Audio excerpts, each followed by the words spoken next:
نافع نے حضرت عبداللہ بن عمر رضی اللہ تعالیٰ عنہما سے روایت کی، انہوں نے کہا میں نے رسول اللہ صلی اللہ علیہ وسلم کو فرماتے ہوئے سنا، جب تم میں سے کوئی شخص جمعے کے لیے آنے کا ارادہ کرے تو وہ غسل کرے۔ صحیح مسلم حدیث نمبر 1951۔ لیث نے ابن شہاب سے، انہوں نے عبداللہ بن عمیر سے، انہوں نے حضرت عبداللہ بن عمر رضی اللہ تعالیٰ عنہما سے، اور انہوں نے رسول اللہ صلی اللہ علیہ وسلم سے روایت کی کہ آپ صلی اللہ علیہ وسلم نے منبر پر کھڑے ہو کر فرمایا تم میں سے جو جمعے کے لیے آئے وہ غسل کرے۔ صحیح مسلم حدیث نمبر 1952۔ ابن جریج نے کہا ابن شہاب نے عبداللہ بن عمر رضی اللہ تعالیٰ عنہما کے دونوں بیٹوں سالم اور عبداللہ سے خبر دی، انہوں نے حضرت ابن عمر رضی اللہ تعالیٰ عنہما سے اور انہوں نے نبی کریم صلی اللہ علیہ وسلم سے اس سابقہ حدیث کے مانند روایت کی۔ صحیح مسلم حدیث نمبر 1953۔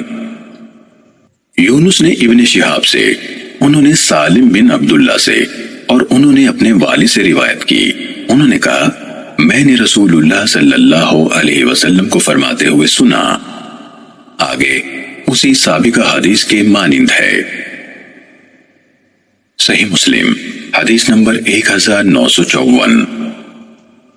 حضرت عبداللہ رضی اللہ تعالیٰ عنہ سے روایت ہے کہ حضرت عمر ابن الخطاب رضی اللہ تعالیٰ عنہ جمعے کے دن لوگوں کو خطاب فرما رہے تھے کہ اسی اثنا میں رسول اللہ صلی اللہ علیہ وسلم کے صحابہ رضوان اللہ علیہم اجمعین میں سے ایک شخص داخل ہوا۔ حضرت عمر رضی اللہ تعالیٰ عنہ نے انہیں آواز دی، آنے کی یہ کون سی گھڑی ہے؟ انہوں نے کہا میں آج مصروف ہو گیا، گھر لوٹتے ہی میں نے اذان سنی اور صرف وضو کیا اور حاضر ہو گیا ہوں۔ حضرت عمر رضی اللہ تعالیٰ عنہ نے کہا اور وہ بھی صرف وضو؟ حالانکہ آپ کو معلوم ہے کہ رسول اللہ صلی اللہ علیہ وسلم غسل کرنے کا حکم دیتے تھے۔ صحیح مسلم حدیث نمبر 1955۔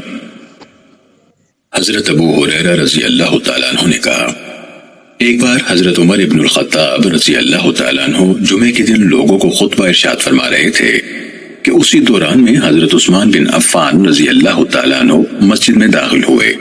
حضرت عمر رضی اللہ تعالیٰ عنہ نے ان پر تعریض کی یعنی اعتراض کیا اور کہا لوگوں کو کیا ہوا کہ اذان کے بعد دیر لگاتے ہیں؟ حضرت عثمان رضی اللہ تعالیٰ عنہ نے کہا اے امیر المومنین، میں نے اذان سننے پر اس سے زیادہ کچھ نہیں کیا کہ وضو کیا ہے اور حاضر ہو گیا ہوں۔ اس پر عمر رضی اللہ تعالیٰ عنہ نے کہا اور وہ بھی صرف وضو؟ کیا تم لوگوں نے رسول اللہ صلی اللہ علیہ وسلم کو یہ فرماتے نہیں سنا جب تم میں سے کوئی جمعے کے لیے آئے تو وہ غسل کرے؟ صحیح مسلم حدیث نمبر 1956۔ حضرت ابو سعید خدری رضی اللہ تعالیٰ عنہ سے روایت ہے کہ رسول اللہ صلی اللہ علیہ وسلم نے فرمایا جمعے کے دن ہر بالغ شخص پر غسل کرنا واجب ہے۔ صحیح مسلم حدیث نمبر 1957۔ عروہ بن زبیر نے حضرت عائشہ رضی اللہ تعالیٰ عنہ سے روایت کی، انہوں نے کہا جمعے کے لیے لوگ اپنے گھروں سے اور عوالی سے باری باری آتے تھے، وہ اونی عبائیں پہنے ہوتے تھے اور راستے میں ان پر گرد و غبار بھی پڑتا تھا جس کی وجہ سے ان سے بو پھوٹتی تھی۔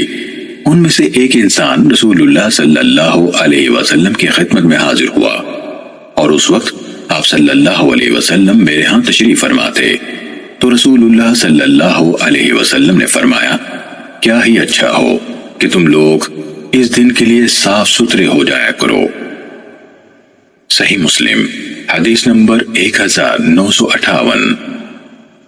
عمرہ نے حضرت عائشہ رضی اللہ تعالیٰ عنہ سے روایت کی، انہوں نے کہا لوگ کام کاج والے تھے، ان کے نوکر چاکر نہ ہوتے تھے، وہ ایسے تھے کہ ان سے بو آتی تھی، تو ان سے کہا گیا کیا ہی اچھا ہو کہ تم جمعے کے دن نہا لیا کرو۔